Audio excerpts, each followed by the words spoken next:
Ya estamos cerca de la Navidad y voy a referirme una vez más al drama crístico, siempre procurando salir del contexto dogmático, religioso y buscando la transposición psicológica, por lo cual me voy a salir frecuentemente del ámbito religioso, por lo menos del tradicional, y voy a entrar en el mundo de los símbolos y las analogías, que dicho sea de paso es un método usado con mucha frecuencia por el mismo Jesús de Nazaret para dar a conocer sus enseñanzas.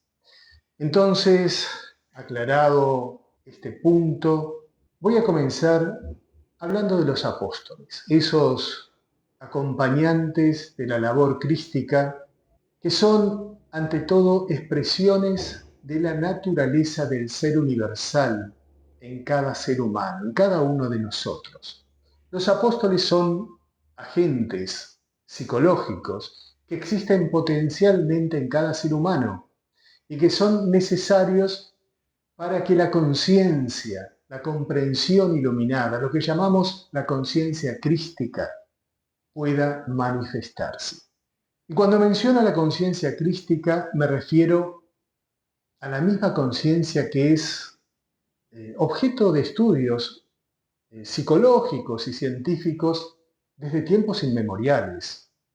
Siempre, a lo largo de la historia de la humanidad, se ha debatido acerca de la conciencia. Hoy, por ejemplo, la ciencia estudia la naturaleza de la conciencia bajo el rótulo de el problema difícil de la conciencia. Bueno, esa conciencia que todos apreciamos necesita agentes activos de expresión en el ser humano, y esos son, en la tradición cristiana, en el ámbito cristiano, los llamados apóstoles. Entonces voy a hablar del drama crístico en estos términos, entendiendo que es una representación cósmica del drama de la existencia del ser humano en la búsqueda de la verdad, la búsqueda universal de la verdad. El mito, porque es un mito que explica el proceso del despertar de la conciencia universal en el ser humano. Digo que es un mito hablando con respeto acerca de esto, porque verdaderamente son mitos universales que son la forma en la cual en todas las tradiciones en la antigüedad se dio a conocer la naturaleza de las enseñanzas. En este caso hablamos de un mito que podríamos titular con letras doradas: el nacimiento, vida, pasión, muerte y resurrección de la conciencia del ser en el ser humano. En definitiva, la vida de Jesús de Nazaret es la representación del drama que debe vivir cada ser humano para integrarse completamente a la realidad del ser universal en forma consciente. Quiero que quede claro desde un comienzo que estamos navegando en el mundo de las ideas y de los símbolos. Entonces voy a comenzar con definiciones para evitar malas interpretaciones. Y comienzo con lo que llamamos Cristo, la conciencia luminosa del ser universal. Una naturaleza que puede manifestarse en cada uno de los seres humanos. Esa conciencia luminosa es la enseñanza que da Jesús de Nazaret a partir de su vida y que permite que lo identifiquemos históricamente, por lo menos en la tradición cristiana, como el Cristo.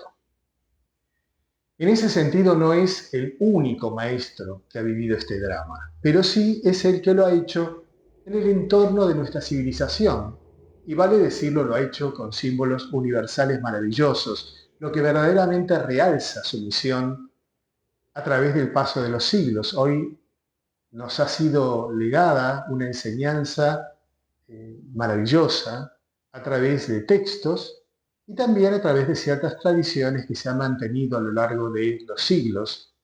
Y bueno, estudiando este drama, que es un drama cósmico, hay un excelente enfoque, que es hablar de aquellos que acompañan a Jesús en su misión, que son los apóstoles, expresiones del ser universal, presentes en cada ser humano y que deben despertarse a partir de la misma conciencia crística.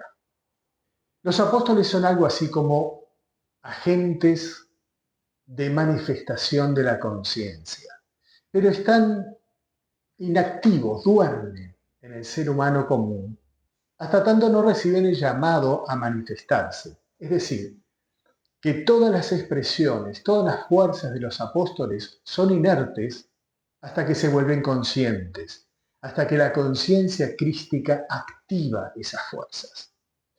Entonces, siendo originalmente expresiones espontáneas de la creación, los apóstoles, tras la manifestación del Cristo, comienzan a expresar la naturaleza crística y lo tienen que hacer en forma correcta para que el Cristo en esencia cumpla su labor.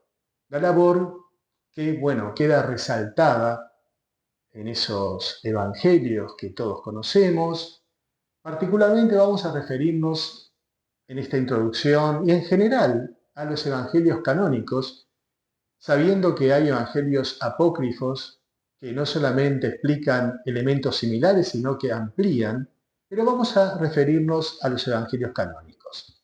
Y bueno, y allí se ve al Cristo modificando destinos, predicando, haciendo milagros, y ellos, los apóstoles, son los que van a expresar la naturaleza crística, por lo menos en la forma inicial, dentro del ser humano, para ubicarla al servicio de la conciencia. Y lo hacen a través de la palabra, la obra, el pensamiento, el cuerpo. Ellos son los que van a expresar lo que el Cristo ha aprendido, lo que ha conocido, lo que ha realizado en su existencia humana.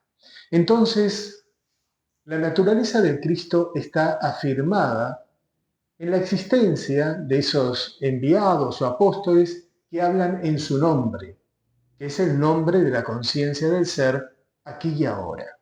De eso vamos a hablar después. Pero desde ya quiero afirmar esto. La realidad de la conciencia es una realidad que está presente aquí y ahora. De eso se trata. Antes de la expresión crística, los apóstoles están al servicio de la mecánica existencial. Son elementos mecánicos de la existencia humana. Después de ese llamado, se ponen al servicio de la conciencia del ser, que no es un mecanismo, sino una expresión libre y creativa. Los apóstoles están, reitero, dentro de cada ser humano, sin excepción, ya sea en ese estado adormecido, inicial, o activados por la misma conciencia.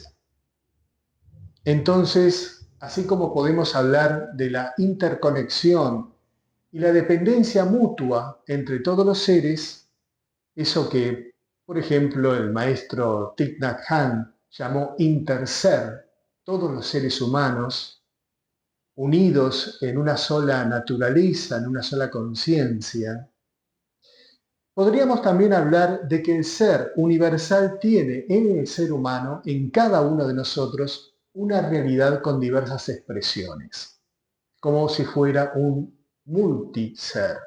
Algo así como los consabidos dioses de las mitologías antiguas, que han sido tan defenestrados por nuestra cultura moderna, perseguidos por las religiones monoteístas, pero que han sido redescubiertos, diría, a partir de una comprensión más profunda de la psiquis humana.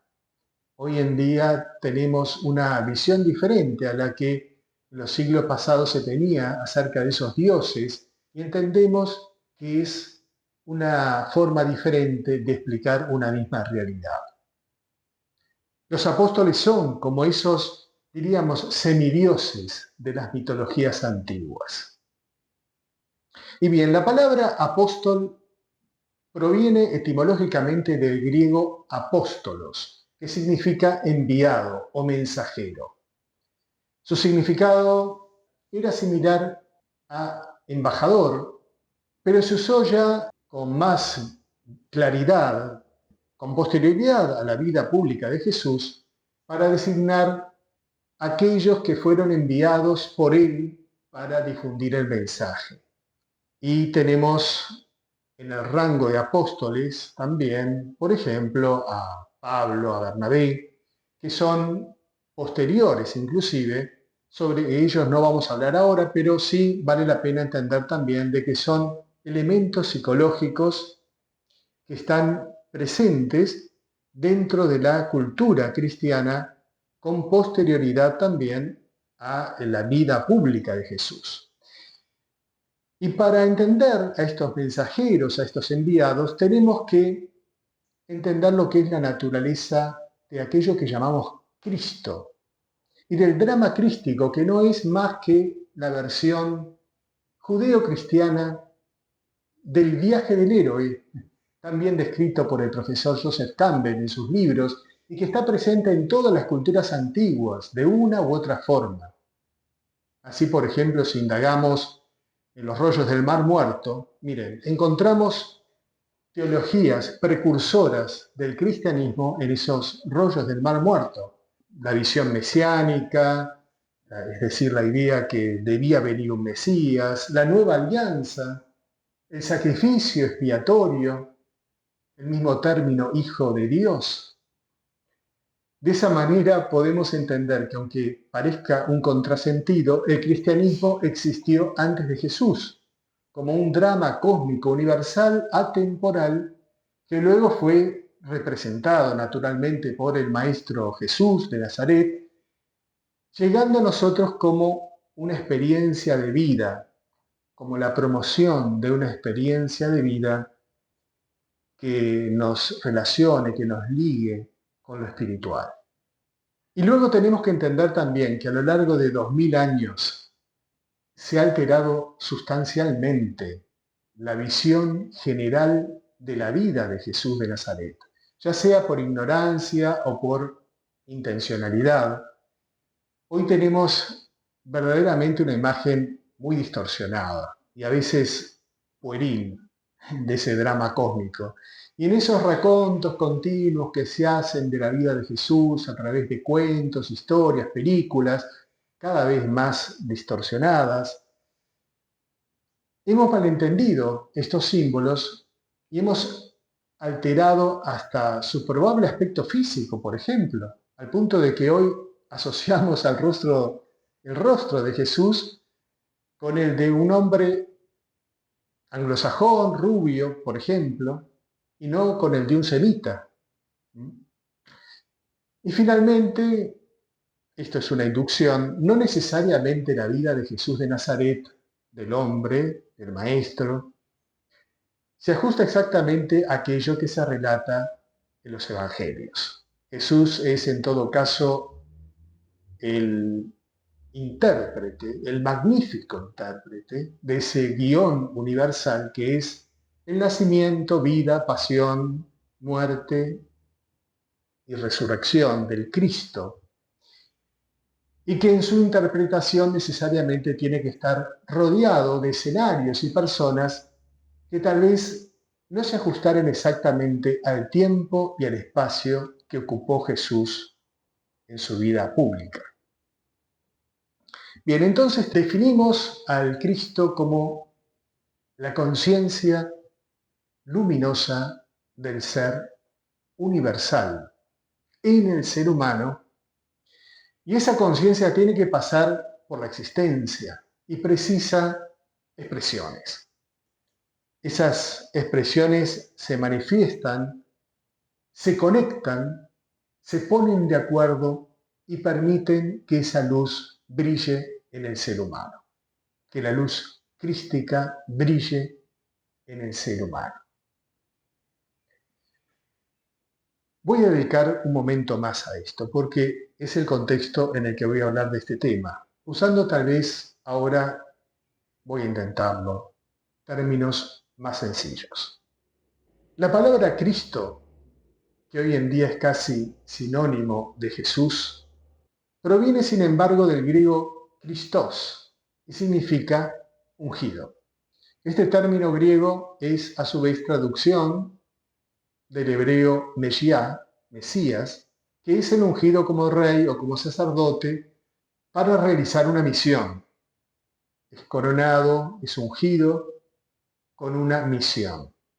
Los hebreos lo asociaban en la época de Jesús a aquel que sería el Salvador, que traería redención y liberación al mundo. Tenemos que tener en cuenta que los hebreos estaban oprimidos por la invasión del Imperio Romano y procuraban liberarse, por lo cual frecuentemente el Mesías es tomado como un personaje heroico que puede sacar a Judea y también, a Galilea de la égida del Imperio Romano, de la opresión del Imperio Romano. Y el Mesías es el héroe, pero es el héroe que verdaderamente atañe al drama universal de la existencia humana. Es el que permite liberar la conciencia humana y llevarla a la conciencia despierta, libre y revolucionaria de Dios en el ser humano y que necesita para manifestarse de guerreros, de expresiones a su servicio, que son los llamados apóstoles, enviados por el ser desde el interior de cada ser humano. Los apóstoles son entonces expresiones del ser universal que sirven a la obra de ese liberador interior, de ese Mesías interior. Esos aspectos expresivos del ser universal permiten manifestarse al Cristo en el proceso existencial, en el tiempo, en la existencia humana. Esa es la labor dedicada que cumplen estos 12 apóstoles. Y como decía, así como el Cristo es emblema de la conciencia, los apóstoles son representaciones de aquellos aspectos del ser necesarios para que la obra crística se pueda realizar en nosotros, en nuestra existencia, aquí y ahora. Entonces tenemos la necesidad, ante todo, de cambiar esas referencias, y yo diría no visualizar estos apóstoles al menos solo como personajes históricos, que sí lo fueron.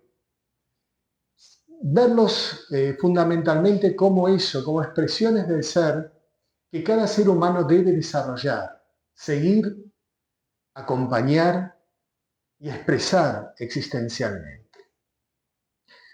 Si remitimos este estudio al interior del ser humano, es mucho más sencillo que entendamos cómo se va dando ese proceso. Porque Jesús se presenta a sí mismo, miren, se presenta como el Hijo del Hombre, que más allá de la profecía de Daniel, que usa esta expresión para afirmar la divinidad precisamente del Mesías, era un término, Hijo del Hombre, que para Ezequiel, por ejemplo, y para los hebreos en general, significaba algo así como simplemente humano, cualquier ser humano.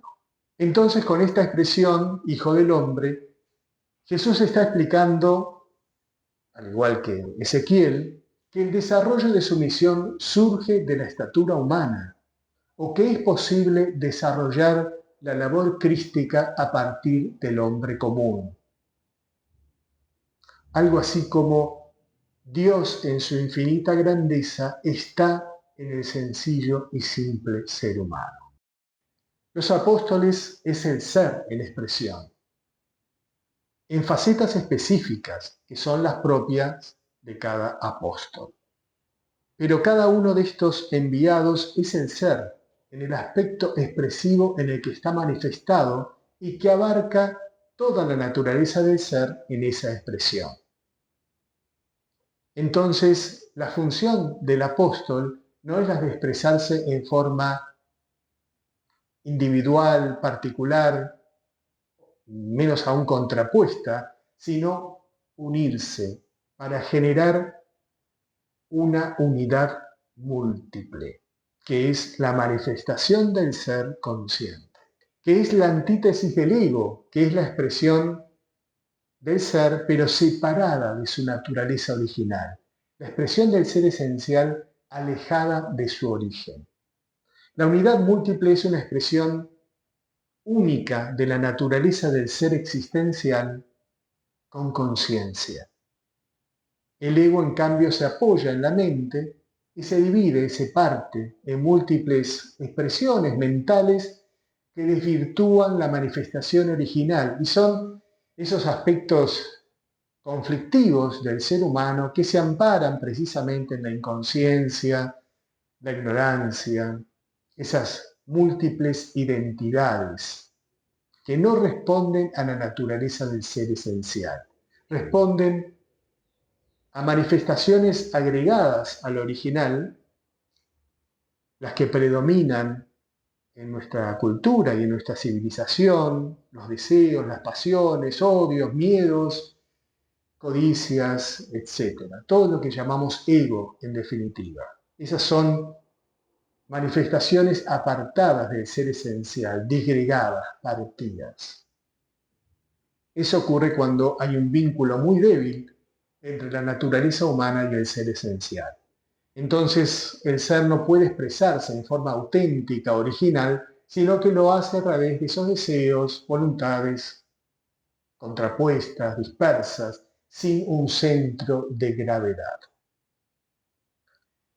Y eso es precisamente lo que los apóstoles comienzan a integrar en la labor evangelizadora a través del servicio y el sacrificio. Comienzan entonces a resumir esa naturaleza dispersa en una expresión única, lo que llamamos la unidad múltiple. Podríamos llamar ese multiser. Y esa es la prédica apostólica, la de unificar las partes aisladas y contrapuestas siempre dentro de cada ser humano. Recuerden que estamos hablando siempre del interior de cada ser humano.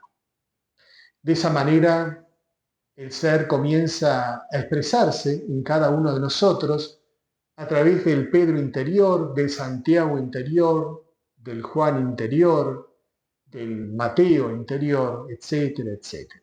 El ser comienza a expresarse a través de los apóstoles desde lo profundo de la psicología de cada uno. Y son 12 expresiones que se conjugan a lo largo del drama crístico. No son contrapuestas, se conjugan.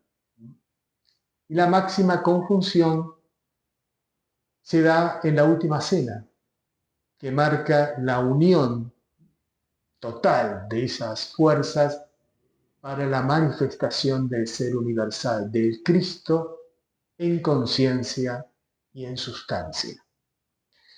Entonces, podemos conocer y comprender a los apóstoles a través de experiencias que son reflexiones en el terreno de nuestra vida interior, de nuestra existencia. En este contexto voy entonces a comenzar a explicar el significado de cada uno de estos 12 apóstoles y bueno, seguramente vamos a profundizar en aspectos relativos a lo que ya he dicho en esta introducción.